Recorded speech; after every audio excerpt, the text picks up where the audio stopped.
Hello class, and welcome to today's maths lesson. So we've been learning about time, haven't we?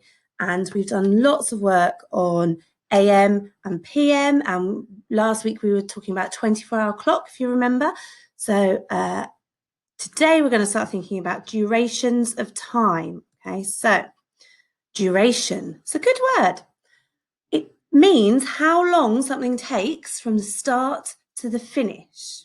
So this is really helpful in all sorts of things in normal life. The duration of a film, how long it takes from when the film starts until the film finishes.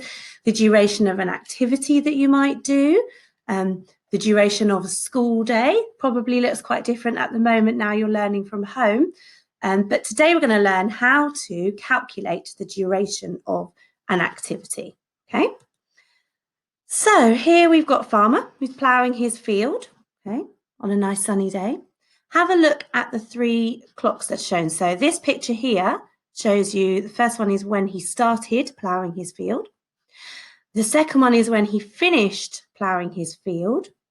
Then after a bit of rest, the third one, he made himself a cup of tea. So have a look at the 3 times. You'll notice that they're in 24-hour clock. Okay. What times are shown on those clocks? So you can pause me while you read the times and try and convert them into 12-hour clock if you can, okay? Right, so hopefully you've had a look at those times and you have figured out that the first one, he started ploughing his field at 16:23, which is 4:23 in the afternoon, 4:23 p.m. And he finished ploughing his field at 16:51, 4:51 p.m. And then at 17:19, he had a cup of tea, which is 19 minutes past 5. So those are the 3 times shown on the clock. Hopefully you got that right. So how long did it take him to plough his field? Here I've shown you those times on an analog clock as well as a digital clock. And I've also got my handy clock here. Okay, if you have a clock at home somewhere that you could use, this might be helpful to you. Okay, because what we're going to do is calculate the duration from when he started ploughing his field to when he finished. Okay, so on this analog clock here, you can see that it's set to 16:23. We've got the minute hand pointing at 23 minutes past, and the hour hand is almost halfway between the 4 and the 5. So that tells you that it's 23 minutes past 4. And on this clock, what we've done is I've coloured in for you the duration. This green shaded area here is the time it took him to plough his field from the start here at 23 minutes past until when he finished at 51 minutes past, or 16:51. Okay, just have a look at that now. Make sure that you understand what that green section is for. And the minute hand, you can see, has moved round until 51 minutes past the hour. Okay, so we've got to work out what is the duration from 23 to 51, and we could write that like an addition number sentence here. 23 add what equals 51, and the what, the missing number, is this chunk of time here. That's what we've got to calculate, from 23 minutes past until 51 minutes past. So what I want you to do now is pause this video for a second, have a think about how you could work that out. Okay, have you had a think? Good, right. I'm sure you've got an idea already about how you could calculate that. Let's go through it together. So 23 add 51. Well, you could count on, couldn't you? You could count on from 23 round to 51. Now I've represented that on a number line here for you. Here's my number line. Number line goes from 4 o'clock until 5 o'clock. Each big line here represents a 5-minute chunk. We could count 5, 10, 15, 20, 25, 30, 35, 40, 45, 50, 55, 60. That's 1 hour from start to finish on my number line. So I've got my analog clock here. I'm going to set it to 16:23. There it is.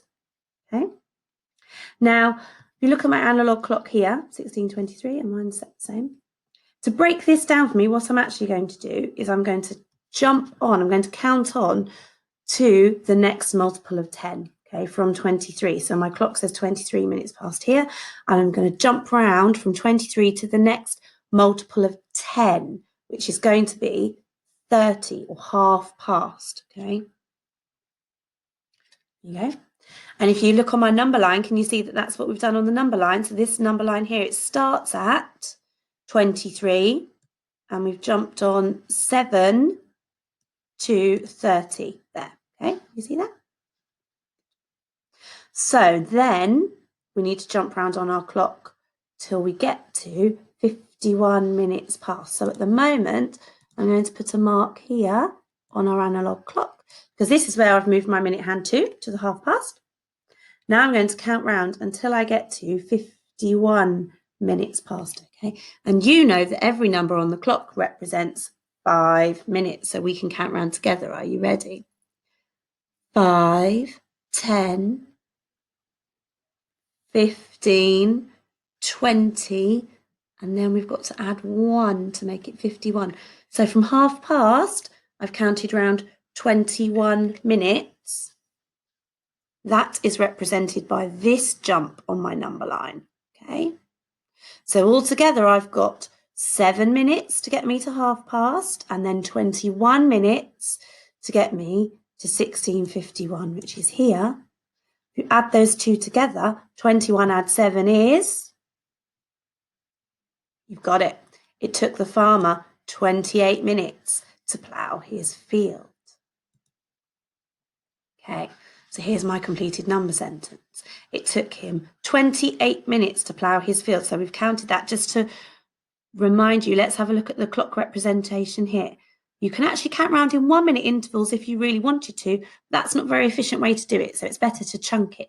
So if you count round to the next multiple of 10, which would make it in 30, we've got 7 minutes there. I'm going to write 7 there. And then we've got 5, 10, 15, 20, 21 minutes there, 21.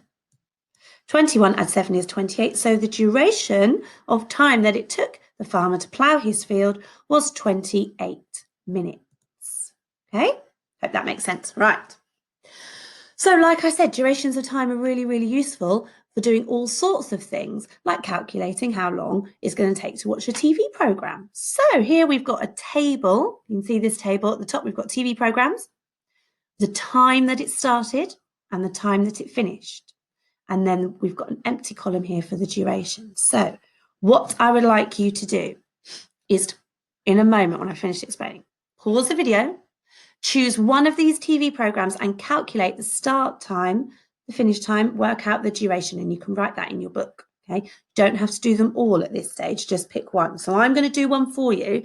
I'm going to pick the top one, okay, the TV program Pals. I'm going to set my clock to 6:30. Now you could choose to show this however you like. You could draw an analog clock face and you could colour in the duration. You could draw it on a number line like we did on the previous slide from 1 hour to the next and use that to calculate, but make sure that your number line has got the correct number of intervals. Okay, so my clock is set to 6:30. That is the start time of the programme. Okay, 6:30, so it's 6:30 a.m. Nice and early morning viewing. Right, we've got to work out how long did it take. It finished at 7:30, so my hour hand is going to move all the way around until 7:30.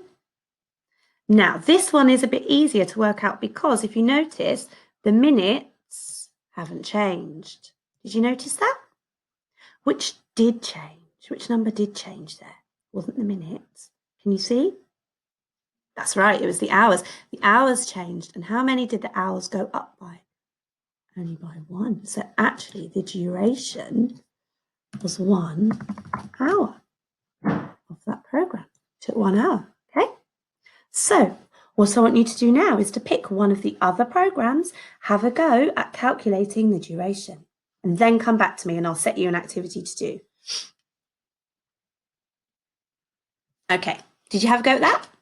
Good. Right. Now, here's your challenge for today. What I would like you to do is to, in your book, draw a table similar to this, except it doesn't have to be TV programs, okay? But you need to have a column for an activity, a column for a start time, a column for a finish time, and a column for duration, okay?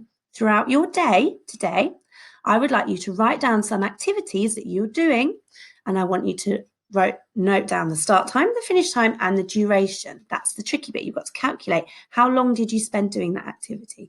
So here's some ideas. It could be watching Mrs. Donnelly's assembly. How long did it take you to watch assembly this morning? How long did it take you to do Mr. Barrington's PE activity? What time did you start it? What time did you finish? How long did it take?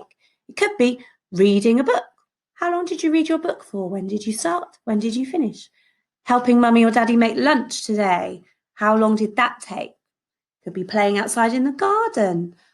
Think of lots of different activities that you would do in your day and try and calculate the start time and the finish time. See if you can do a minimum of 5 activities, okay? And let me know how you get on. Send me some photos of your work. I'd love to see what you've been doing.